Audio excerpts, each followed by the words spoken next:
Kejaksaan Agung atau Kejagung resmi menetapkan mantan Menteri Pendidikan, Kebudayaan, Riset dan Teknologi atau Mendikbudristek Nadiem Anwar Makarim sebagai tersangka kasus dugaan korupsi pengadaan laptop berbasis Chromebook dalam program digitalisasi pendidikan. Anang menjelaskan penetapan tersangka dilakukan setelah penyidik memeriksa sekitar 120 saksi dan 4 orang ahli. Ia disangka melanggar pasal 2 ayat 1 atau pasal 3 JO pasal 18 Undang-Undang Pemberantasan Tindak Pidana Korupsi serta pasal 55 ayat 1 ke 1 KUHP. Sementara itu, Direktur Penyidikan Jaksa Agung Muda Tindak Pidana Khusus atau Jampitsus, Nur Cahyo Jungkung Madyo menambahkan bahwa penetapan tersangka dilakukan setelah penyidik mengumpulkan keterangan dari saksi, ahli serta barang bukti. Nadiem sebelumnya telah diperiksa sebanyak 3 kali terkait perkara ini.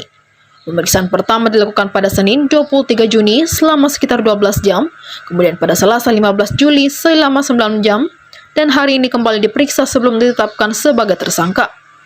Selain itu, Kejagung telah mencegahnya bepergian ke luar negeri sejak 19 Juni 2025 untuk 6 bulan ke depan.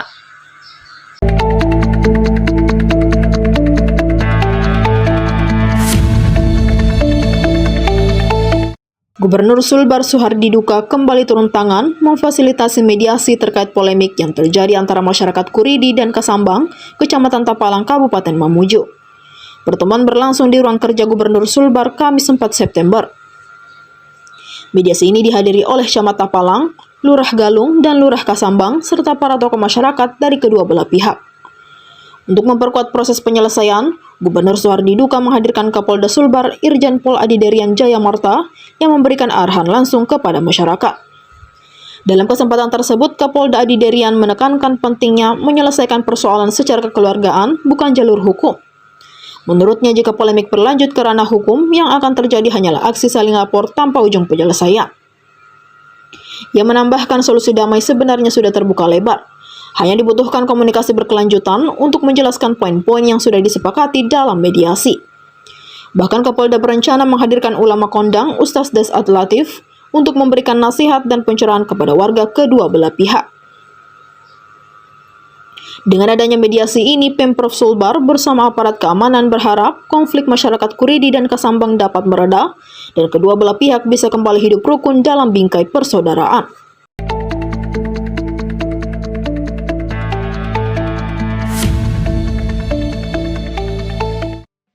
Polda Sulawesi Selatan menetapkan 29 orang sebagai tersangka dalam perkara kerusuhan unjuk rasa yang berakhir pembakaran dan penjarahan di kantor DPRD Sulsel dan DPRD Makassar hingga memakan 3 korban jiwa.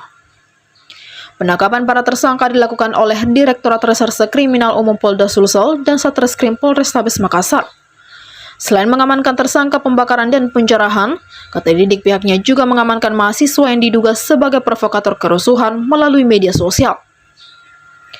Adapun para tersangka pembakaran di DPRD Sulsel, yakni RN 19 tahun buruh harian, RHM 22 tahun petugas kebersihan, MIS 17 tahun pelajar, RND 21 tahun buruh bangunan, MR 20 tahun mahasiswa, AFJ 23 tahun, SNK 22 tahun mahasiswa, AFR 20 tahun mahasiswa, MRD 18 tahun, MRZ 20 tahun mahasiswa, MHS 21 tahun mahasiswa, AMM 22 tahun mahasiswa, MAR 21 tahun mahasiswa, dan AY 23 tahun mahasiswa. Kemudian tersangka di DPRD Makassar yakni MYR 31 tahun buruh bangunan, AG 30 tahun buruh harian, GSL 18 tahun mahasiswa, MAP 20 tahun cleaning service, ASW 18 tahun, MS 23 tahun tukang parkir, FTR 16 tahun pelajar, MAF 16 tahun pelajar, RMT 19 tahun penambang, ZM 22 tahun mahasiswa, MI 22 tahun buruh, FDL 18 tahun pelajar, MAY 15 tahun, IA 16 tahun, dan MNF 17 tahun pelajar.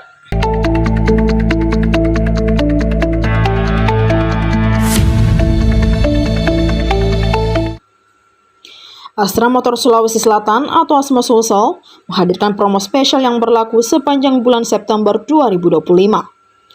Program tersebut ditujukan bagi konsumen setia Honda di wilayah Sulawesi Selatan, Barat, Tenggara, dan Ambon dengan berbagai pilihan tipe motor dan keuntungan menarik. Promo pertama yang ditawarkan Asmo Sulsel adalah Super atau surprise untung September. Melalui program ini, konsumen dapat memiliki Honda Genio dengan DP hanya Rp1 jutaan sekaligus menikmati gratis angsuran hingga 5 kali. Tak ketinggalan, Honda Beat juga hadir dengan penawaran serupa, yakni DP Rp1 jutaan ditambah bonus gratis angsuran 3 kali.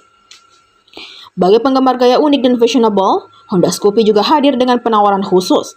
Konsumen cukup membayar DP Rp1.800.000 dan sudah mendapatkan keuntungan berupa gratis angsuran sebanyak 3 kali. Marketing Manager Asmo Sulsel Kresnamurti Dewanto menyampaikan bahwa promo ini merupakan bentuk apresiasi kepada konsumen setia Honda. Selain promo pembelian, Asmo Sulsel juga tetap menjamin pelayanan purna jual terbaik dengan garansi menyeluruh, mulai dari garansi injeksi 5 tahun, garansi mesin 3 tahun, garansi kelistrikan 1 tahun, hingga garansi rangka 5 tahun, ditambah perlindungan asuransi bagi konsumen.